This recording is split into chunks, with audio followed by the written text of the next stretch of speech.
Hey, it's Friday. Let's finish big and finish strong this week.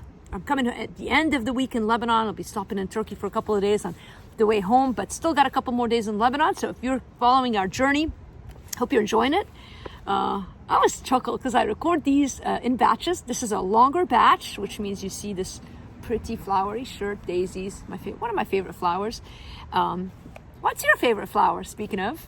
Anyway, you can write that in the comment section. Anyway, we're not here to talk about flowers. We're here to talk about God and faith and everything in between. So today's Power Minute is called Don't Compare. Our verse is 2 Corinthians 10:12. But when they measure themselves by one another and compare themselves with one another, they are without understanding. No matter how hard I try to avoid it, self-pity has a way of visiting me more often than I care to admit it.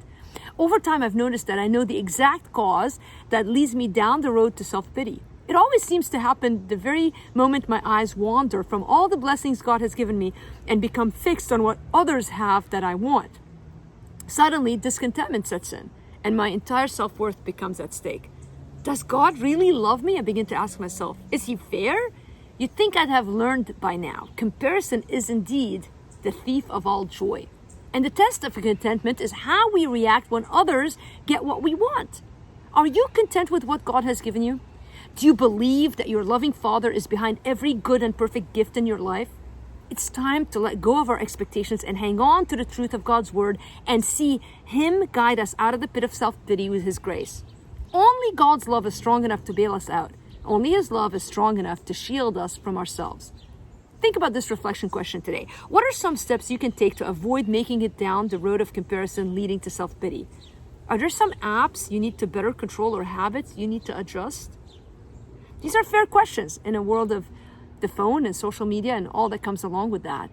I know that we might not want to compare ourselves to others, but it's the inevitable nature of spending time looking at what others are doing. So before you create an imagination of people, that's, by the way, a blessing why I feel like I always wear the same outfit and sit in the same place. But no, seriously, I mean, I think, look, at the end of the day, God knows where you are and why you're there and what he wants to accomplish there. Even if it feels like nothing ever happens in your life, something is happening in you. So hope you trust that. And if not, know that we're praying for you, praying that God gives you liberty. For freedom, Christ has set us free. Hey, have a great weekend.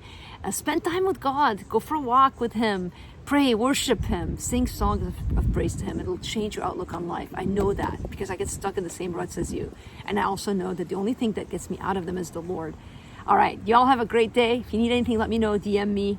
If you want to find out more about our ministry, go to livingwithpower.org. Buy the book on Amazon, Fractured Faith. Come join us at the retreat, thehopebranch.org.